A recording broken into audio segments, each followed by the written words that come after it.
Liis Kuuli, esimene mänguring selja taga, +2 tulemuseks võib vist rahule jääda.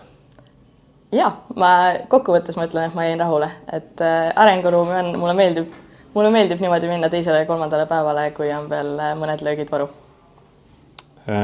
Päeva seni ainsa iigli autor oled, et kui lihtsalt see tuli ka?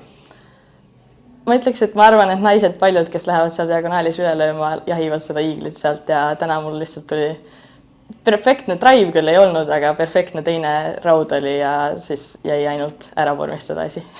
Palju rauda oli vaja veel 9. rajal lüüa siis teiseks löögiks? 160, raud 5, alla tuult natuke.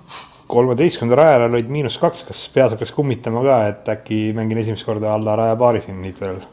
Ma olen päris mitu korda olnud selleks ajaks vist miinuses, minu arvates, ja siis, aga ma pigem ütlesin oma mängukaastajale ka tegin nalja, et ma kuni 12. rajani ma korjan, et siis 14, 15, 16 saaks rahus, isegi kui seal läheb ette või midagi juhtub, et siis on natuke varu sees. Aga eks kindlasti nagu paremini saab alati. Viimati olid meister 2016 või ainus kord ja väga palju hõbedaid on olnud, et kas nüüd avapärajal mõtted käivad peas läbi ka, et äkki tuleb teine kuld? Ma ütlen täiesti ausalt, et ma kunagi kaotama ei tule.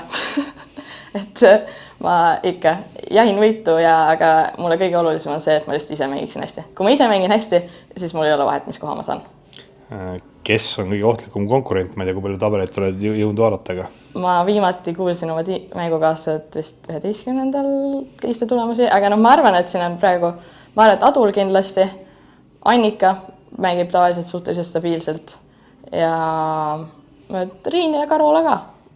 Aga Maret Adul on kõige suurem ilmselt. Ma ei tea küll, mis ta täna kogu tulemus tuli, nii et võib-olla ma panen mööda, aga isiklikult ma ütleks tema. +3. Temaga oleme madistanud tavaliselt siin viimaseid võistlusi.